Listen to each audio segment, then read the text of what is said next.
4 हमारे 4 chief ministers हैं, 4 में से 3 ओबीसी वर्ग के हैं। बीजेपी के 10 चीफ मिनिस्टर हैं, 1 ओबीसी वर्ग के हैं, और वो भी कुछ ही दिन में चीफ मिनिस्टर नहीं रहेंगे। तो बात बहुत होती है ओबीसीज की, मगर नरेंद्र मोदी जी को यह बताना है कि ओबीसीज के लिए आपने नहीं आ रही कि हिंदुस्तान के जो प्रधानमंत्री हैं एक्सरे क्यों नहीं करा रहे हैं, एक्सरे करने से क्यों डर रहे हैं, और जहां भी जा रहे हैं आप नोटिस कीजिए कहीं ना कहीं डिस्ट्रैक्ट करने की बात कर रहे हैं। कभी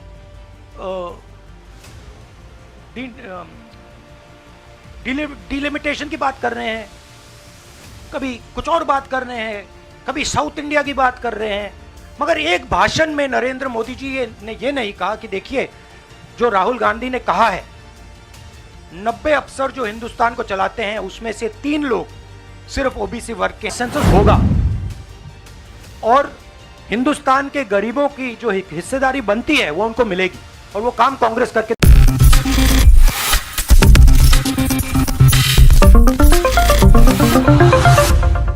The Prime Minister is making unconnected statements. What the caste census has to do with, representation of the South is very difficult to understand. Now, the problem is that the Prime Minister is incapable of doing the caste census. I'd like to point out something quite interesting. There are 4 हमारे 4 chief ministers हैं, 4 में से 3 OBC वर्ग के हैं। BJP के 10 chief minister हैं, 1 OBC वर्ग के हैं, और वो भी कुछ ही दिन में चीफ मिनिस्टर नहीं रहेंगे। तो बात बहुत होती है ओबीसीज की, मगर नरेंद्र मोदी जी को यह बताना है कि ओबीसीज के लिए आपने किया क्या। मैंने पार्लियामेंट में उदाहरण दिया कि 90 अफसरों में से 3 अफसर ओबीसी वर्ग के। नरेंद्र मोदी जी ने उसके बारे में कुछ नहीं बोला। उन्होंने यह भी नहीं बोला कि हां यह गलत है, उन्होंने बोला, एक शब्द नहीं बोला। मतलब उनके लिए यह एक्सेप्टेबल है कि हिंदुस्तान में जिनकी शायद 50% आबादी है अप्रोक्सीमेटली, उनका सरकार को चलाने में कोई भी हक ना हो। तो ये तो सच्चाई है, रियलिटी है।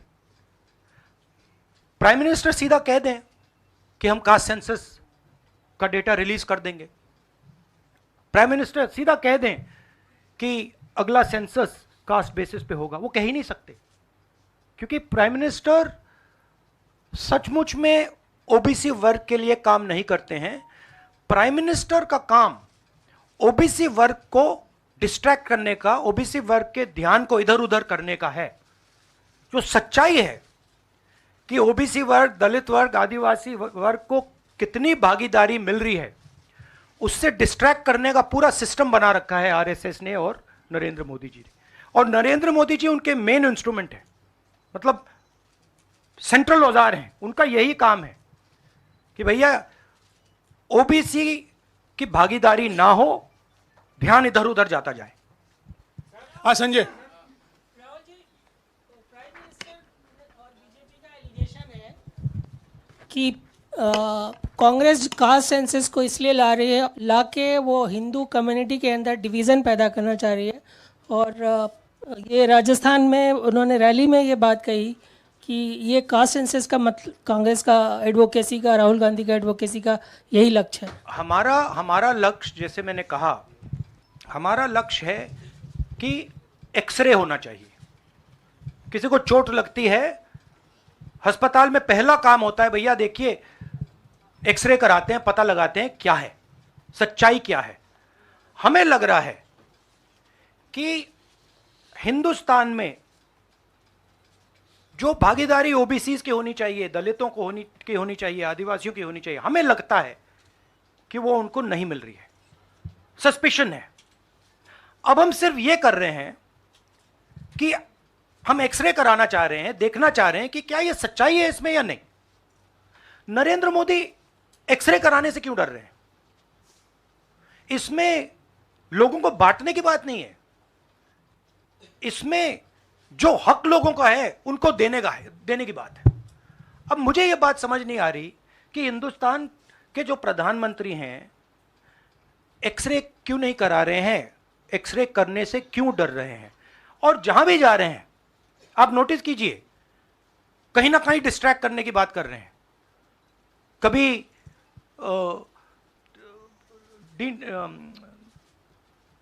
डिलिमिटेशन की बात कर रहे हैं, कभी कुछ और बात कर रहे हैं, कभी साउथ इंडिया की बात कर रहे हैं, मगर एक भाषण में नरेंद्र मोदी जी ने यह नहीं कहा कि देखिए जो राहुल गांधी ने कहा है 90 अफसर जो हिंदुस्तान को चलाते हैं उसमें से 3 लोग सिर्फ ओबीसी वर्ग के हैं। यह सच्चाई है, यह सच्चाई बीजेपी ने एक्सेप्ट की है, और उनको सिर्फ 5% बजट पर कंट्रोल है। यह प्रधानमंत्री अपने भाषण में नहीं बोल पा रहे हैं।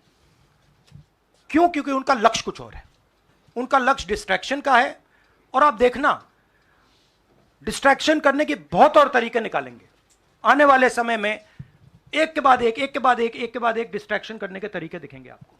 राहुल जी 1-2 सवाल और ले सकते हाँ हैं? जी। हाँ मौसमी। राहुल जी ये पूछना चाह रहे थे कि जिस तरह से प्रधानमंत्री नरेंद्र मोदी कह रहे हैं, कहा जा रहा है कि कांग्रेस के लिए ये बहुत ज्यादा नुकसानदेह होगा क्योंकि जो बची कुची अगड़ी जाति कांग्रेस के साथ है वो चिटक जाएंगी। तो पॉलिटिकली आपको लगता है कि ये कांग्रेस के लिए नुकसान वाला सौदा है? ये हमारा पॉलिटिकल डिसीजन नहीं है, ये न्याय का डिसीजन है, ये हिस्सेदारी का डिसीजन है, इसमें कोई पॉलिटिकल कैलकुलेशन नहीं है।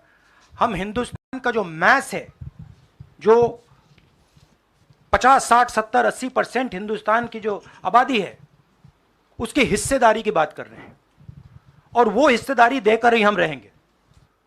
ये हमने निर्णय ले लिया है। आप देख लेना, जैसे मैंने कोविड के बारे में बोला था, चाइना के बारे में बोला था, मैं बोल रहा हूं कास्ट सेंसस होगा, और हिंदुस्तान के गरीबों की जो हिस्सेदारी बनती है वो उनको मिलेगी, और वो काम कांग्रेस करके दिखाएगी। अजय। राहुल जी, आपने कास्ट सेंसस के बाद इकोनॉमिक सर्वे की बात कही है, वो क्या इकोनॉमिक सर्वे स्टेट में भी होगा क्या, कांग्रेस रूल स्टेट में? एक चीज़, और दूसरा आपने पार्लियामेंट में कहा था कि आपके पास जो कास्ट सेंसस का डेटा है वो आप अनाउंस करेंगे अगर सरकार नहीं करती है तो। नहीं, तो मैंने ये नहीं बोला। करेंगे?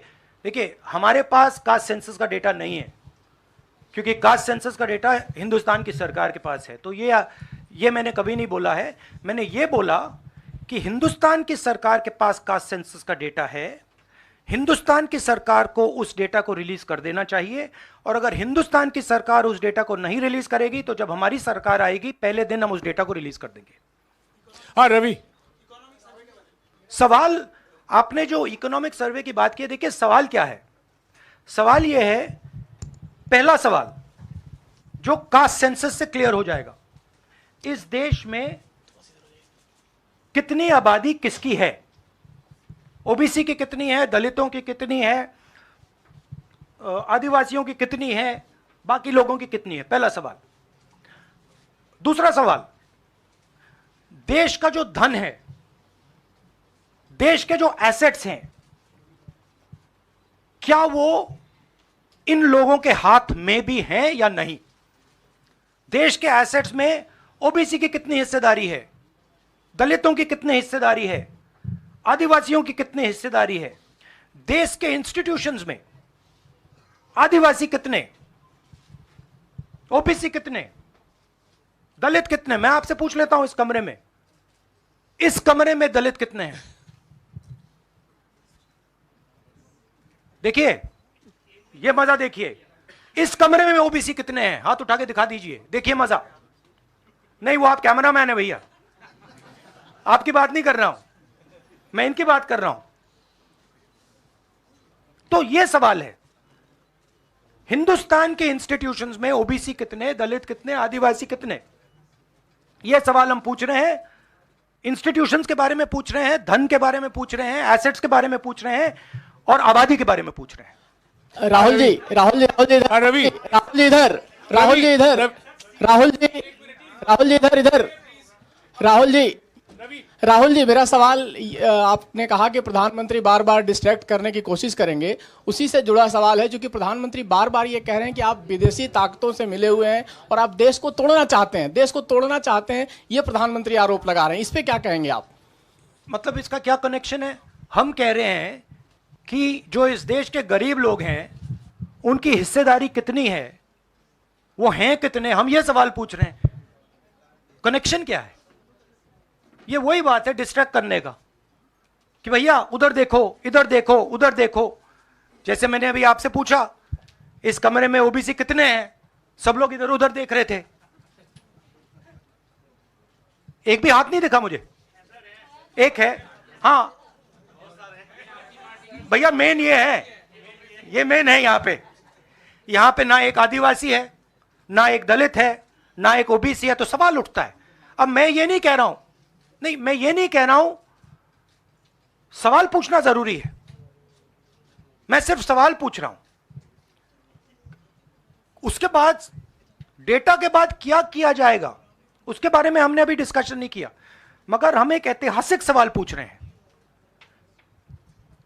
हिस्सेदारी में ओबीसी वर्ग को कितना मिल रहा है, दलित वर्ग को कितना मिल रहा है, आदिवासी वर्ग को कितना मिल रहा है, बाकी लोगों को कितना मिल रहा है? ये हिस्टोरिकल सवाल है और इससे हिंदुस्तान की जो आगे आने वाले का जो इकोनॉमिक मॉडल होगा, पॉलिटिकल मॉडल होगा, इसी बेसिस पे बनेगा। धन्यवाद, शुक्रिया। फाइव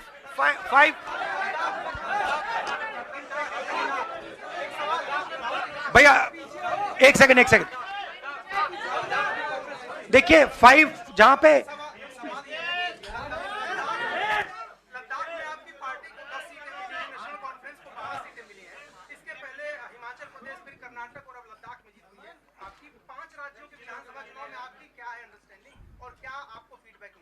मैंने आपसे कहा कि बीजेपी के 10 स्टेट्स हैं, एक उनका ओबीसी चीफ मिनिस्टर है, तो मध्य प्रदेश में उनकी सरकार जारी है, राजस्थान में भी सरकार जारी है, छत्तीसगढ़ में भी जारी है, तेलंगाना में जारी, सॉरी उल्टा बोल दिया छत्तीसगढ़ में हमारी सरकार है, आ रही है।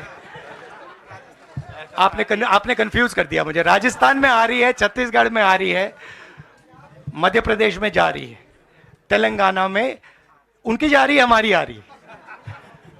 नहीं, सीरियसली कहूं तो माहौल बहुत पॉजिटिव है और मैं चारों जो हमारे स्टेट्स हैं उनके बारे में कह सकता हूं। जो गहलोत जी ने हेल्थ केयर का स्ट्रक्चर जो बनाया है, शायद वो दुनिया में एक ऐतिहासिक हेल्थ केयर का सिस्टम राजस्थान की सरकार ने बनाया है। और जो काम राजस्थान की सरकार ने गरीबों के लिए किया है, ऐतिहासिक काम किया है।